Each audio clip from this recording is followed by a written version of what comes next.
Kung naririnig man ako ng guardian angel ko, sana to pa rin niya yung wish ko na magka-Ferrari, malaking bahay, madaming pera, yung 1,000 billion, million, trillion, tapos madaming chicks, gano'n. May guardian angel?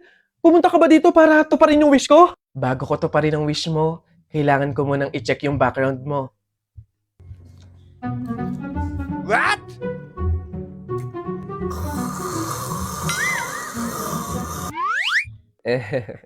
Wag puro hiling, magtrabaho ka din, oo. Saan ba ako hahanap ng trabaho? Sa Boss Job! Madali lang humanap ng trabaho dito. Paano? Download and open the Boss Job app, create account, then ilagay ang desired job at makikita mo na kung saan ka pwede mag-apply. May direct chat para connect instantly sa job seekers at employers para mas mabilis mag-apply. Meron ding job matching recommendations dito para sa skills and qualifications mo. Meron ding AI resume analysis to improve your online resume profile and make it more appealing to employers. At ito pa, meron ditong AI CV for a free professional looking resume using Boss Job's AI-powered CV template. Oh, ano pa hinihintay nyo? Galaw-galaw din. Maghanap na ng work by using Boss Job. Dito na ako. Oh, mahal. Kamusta ang trabaho? Naghain na ako. Kumain ka na. Mahal. Ito lang sinahod ko. Naibali na kasi natin nung nakaraan eh. Pangbaon lang to ng mga bata. May upa pa sa bahay tsaka ilaw at kuryente. Pagkasyahin mo na lang siguro, mahal. Wala eh. Said talaga eh. Ay, Nay, Tay. Maglalabada na lang din siguro ako bukas. Pandagdag din. Ay, kailan kaya gagaan yung buhay natin, no? Yung hindi na tayo natatakot sa pang-araw-araw na darating kasi may sapat na tayong kinikita. Oo nga eh. Yung hindi na tayo mangungutang para may pangdagdag sa pang-araw-araw natin. Kumbaga, yung hindi na tayo makakaranas ng pagtitiis, ng hirap. Huwag tayong mawalan ng pag-asa. Darating din yun. Kailan kaya yun, mahal?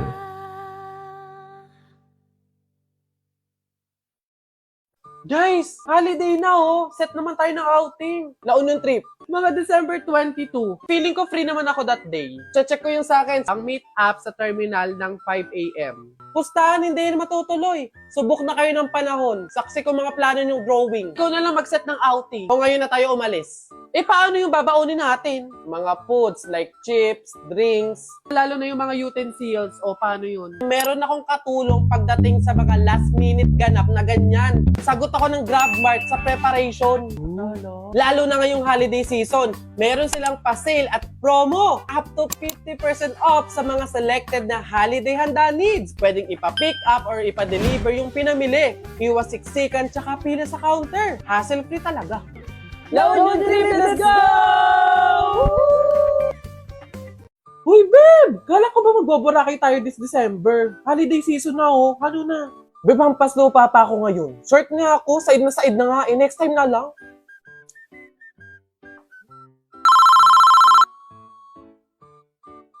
Hello? Hello, Ken Koy. Good day. Kindly check na lang kasi nasend ko na yung payment for brand collaboration natin last month. Thank you. Beb, mag-impake ka na. Sa Thailand tayo pupunta. Hindi na ako magdadala ng gamit. Bibili na lang ako para bago lahat. Tapos nakabook na rin pala yung Singapore natin for January. Tapos Taiwan naman sa February. Tayo.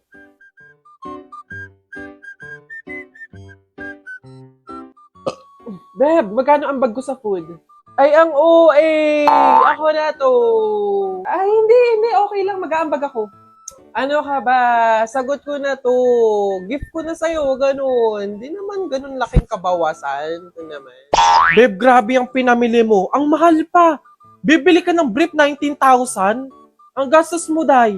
Si OA, gift niya sa sarili, diba? Deserve ko naman to. Tsaka, may magbabayad pa naman ng mga brand. Mga 3 pa yun. Doon na lang ako magtitipid. Nay! Oh, parang masaya ang anak ko ah. Excited na po ako sa Biyernes kasi year-end party na daw po namin eh. Anak, parang hindi ko ata alam yun ah. Nay, siya nga pala, kailangan daw po namin ng pangregalo sa kaklase namin. Tapos po 250 pesos para po sa pagkain. Ang laki naman ata, anak. Oh, Nay, masarap po yun. McDo po yun eh. Tsaka may fried chicken na yun. Sige na, Nay. Ang tagal ko nang hindi nakakatikim nun eh. Nung nakaraang taon pa ako, nung huli ako nakatikim nun. Anak, pasensya ka na. Sa isang taon ko na lang sumama. Ang budget si nanay. Ah, sige po, Nay.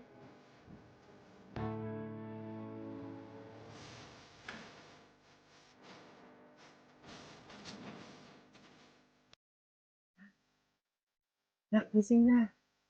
Nay, bakit po? Diba, year-end party mo na? Ah, Nay, sabi niyo po, di ba hindi po ako makakasama kasi wala po tayong pera. Anak, nagawa ng paraan ni nanay. Binili na lang kita ng ulam at kanin sa kanto. 89 pesos lang, may fried chicken ka na. Ah, Nay, paano naman po yung pangregalo ko po? Ito o, baso. Nak, ito yung regalo sa kanong tatay mo ng birthday ko. Ayan, ito na lang ipang regalo mo. Sige na anak, kumilos ka na, mahuli ka na. Alright, kids! Happy New Year, everyone! Pwede na kayo kumain.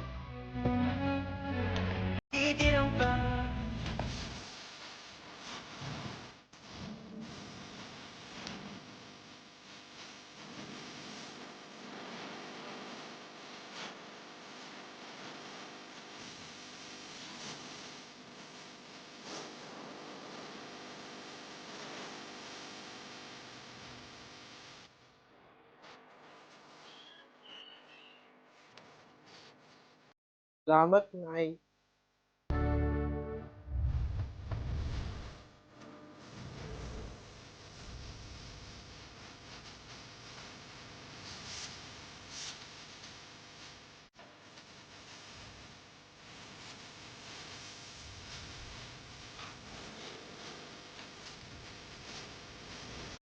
Miss, pakipunch na nito. Compute mo na kung magkano, ha? Salamat. Ay, nakalimutan ko nga palang bumili ng sabong panlaba.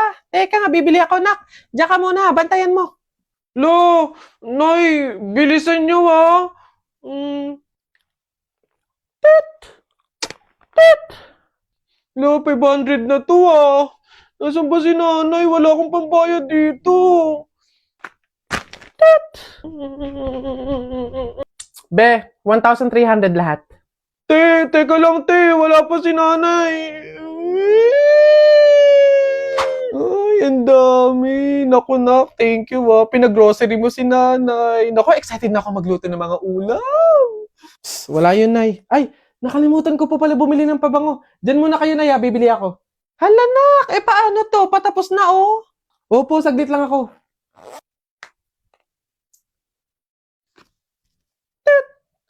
Hello, ma'am. 5,000 po lahat. 5,000? Miss, pahintay lang yung anak ko saglit, ha? Oo. Parating na yun, oo. Maya-maya lang. Wait lang, ha? Nasaan na ba yun? Naku, ma'am. Madami pa po kasi nakapila. Tapos ang dami pa naming ipapunch. Pakibilisan po sana. Oo.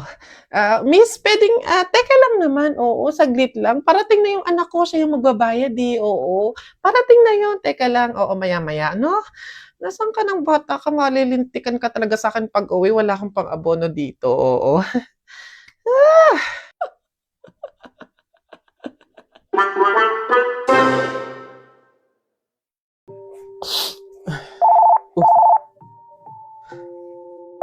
Hello, Nay. Napatawag po kayo. Kamusta po? Anak, baka meron ka pang 10,000 dyan. Pangdagdag lang sana sa pang-araw-araw dito sa bahay. Nay, di ba po kakapadala ko pa lang ng 15,000 nung nakaraang linggo? Ayun na nga, naubos na eh. Nag-aya kasi yung mga kumari kong mag-outing. Diyos ko. Nay naman, malaking halaga po yun. Sana naman tinipid ninyo. Hindi po ganun kadali kitain yun eh. Nay, pasensya na po, hindi po ako makakapag-abot pa ngayon. Wala din po ako. May mga bayarin din po ako dito tsaka gastusin pang araw-araw. Teka, ang yabang na itong sumagot ah. Kung makapagsalita ka, para ang laki ng kasalanan ko ah. Nakapag-abroad ka lang, ganyan ka na magsasagot? Puro ka lang naman pasarap dyan. Singilin kaya ka sa pagpapalaki ko sa'yo. Huwag ka mag-alala, hindi ka namin kailangan. Kaya namin nang wala ka. Sobra naman ho kayo, Nay. Hindi naman po ganun kadali magtrabaho dito sa abroad eh. Kasi lahat salo-salo mo. Yung kapag nahihirapan ka, yung may sakit ka, nalungkot ka, wala. Ikaw lang mag-isa. Wala kang katulong. Wala kang karamay. Pero Nay, bakit ganun? Yung isang beses ka lang hindi nakapagbigay pero parang buong pagkatao ko na yung hinisgahan ninyo. Itong pag-a-abroad ko, Nay, kayo naman po yung may gusto nito, di ba? Hindi po ako. Gusto ko po kasi, Nay, maging doktor talaga eh. Yung makakapagbigay ako ng tulong sa mga tao. Yung makakapaggamot ako ng libre. Yun talaga, Nay. Kaso mahirap kasi tayo eh. Kaya itong pag-a-abroad ko, pinili ko na lang to para sa inyo. Na yung pasarap po ba na sinasabi nyo? Yun po ba yung kapag natanggap ko na yung sahod ko, bibili ako na kahit man lang pares ng damit? Yung pasarap po ba na sinasabi nyo? Yun ba yung kapag after kong magtrabaho, magpakapagod dito sa abroad, yung kakain ako ng masarap kahit isang beses lang? Yun po ba yun, Nay? Pasensya na po kayo, Nay, ah. Kasi minsan, sa tanang buhay ko, hindi ko naranasan yung ganun eh. Kaya yun man lang, Nay, mabigay ko sa sarili ko, maregalo ko sa sarili ko. Kasi wala naman akong choice eh. Kundi yung piliin lagi yung pamilya ko para tulungan kayo. Yun nga man lang, Nay, na kamustahin niyo ako. Kailan ko kaya ma-experience na yung tatawag kayo sa akin, yung magme-message kayo sa akin para kamustahin lang ako. Yung hindi yung manghihingi kayo ng pera, yung hihingi kayo ng ganito. Pero wala eh. Hindi ko alam, Nay. Hindi ko alam kung bakit sa kabila ng paghihirap ko, sa kabila ng pagpili ko sa pamilya ko kaysa sa pangarap ko, hindi ko alam, Nay, kung bakit ganito pa yung mga sinasabi niyo sa akin.